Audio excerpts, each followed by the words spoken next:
Hey everyone, so it's me, Mike, the real DIY guy.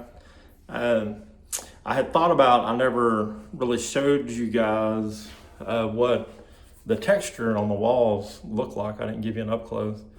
And I kind of changed something in how I was doing it. So I wanted to go over this real quick and show you guys. I bought this fancy new gadget that tracks my face. So let me pause that.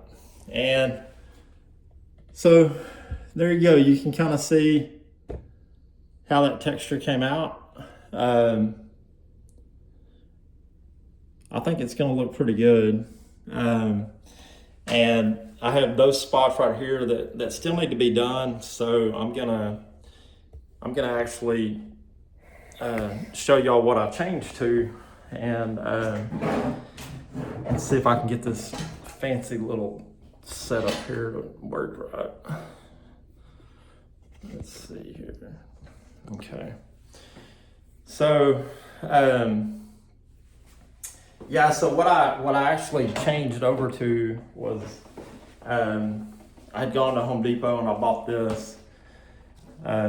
It's a Husky, and this is actually made for if you want to do a skim coat, which is where you apply kind of a thick layer onto your wall, and then you smooth it out. But that kind of stuff is not, it's not very easy to do. So, but I found that this actually made a pretty good texture mechanism. So, and then I also switched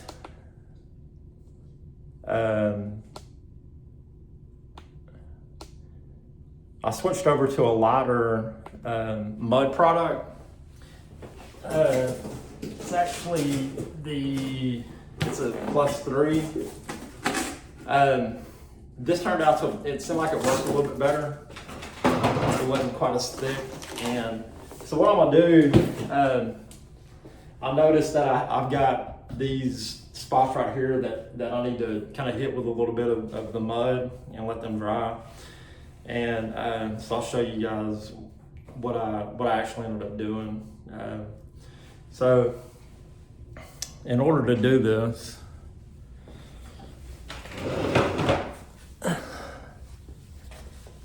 I actually just,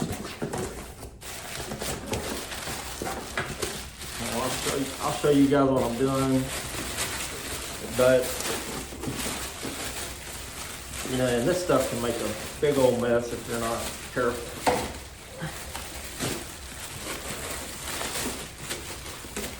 So this stuff comes pre-made. It's just like the all-purpose that I was talking about the other day. The one that set my garage for 2 months and it was still good to go. But so what I'll do is I'll just kind of take this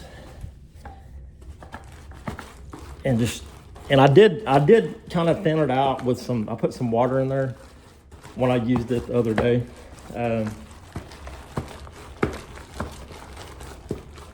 So I'll get quite a bit of coverage on this, as you can see. And then let me get my camera back up here. Okay. And so when it goes on pretty thick, doing it this way.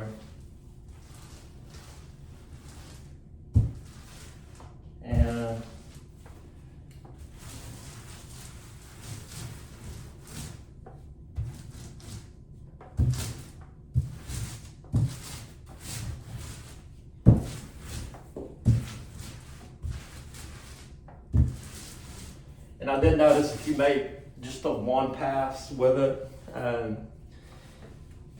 it will be a little bit thicker versus making a second pass on it. And so let me just show you real quick. So that's what it looks like when it goes on. It does take a while to dry. So I was getting this ready actually to paint today. And if you wonder what I'm using, so I bought one of the big rollers. This will be the first time I've ever used one of these. There is actually a big pan that goes along with it. This is a Worcester setup, and it's actually adjustable where you can use different sizes. So you just slide that out. You know, you buy it and it's like that. This piece was about, I think, $19. This was, I believe, $12. So a little bit of a cost involved to get it set up, but I was curious to see how well these work. And so because I am dealing with a textured wall, I went with a 1/2-inch nap. And if you're not sure what the nap refers to, it's talking about the thickness of this right here, the part that sticks out. This is the nap. So this is a 1/2 inch because I'm dealing with textures. It'll kind of get down and get in between everything, so there's no like bare spots. If you use like a 3/8 inch nap, it's going to be that part's going to be shorter, and it's not going to have as much material to kind of press down into the valleys, so to speak. So that's it on the texture. And again, I'm sure y'all don't want to see painting. But maybe I'll just put up a video just real quick, because you never know what happens. I mean, I get in a hurry, and I could end up with paint all over the floor. Who knows? But that's what I'm here to show y'all. What really happens when you're doing these DIY things. So if you like this, hit like, subscribe, and I'll see you on the next one.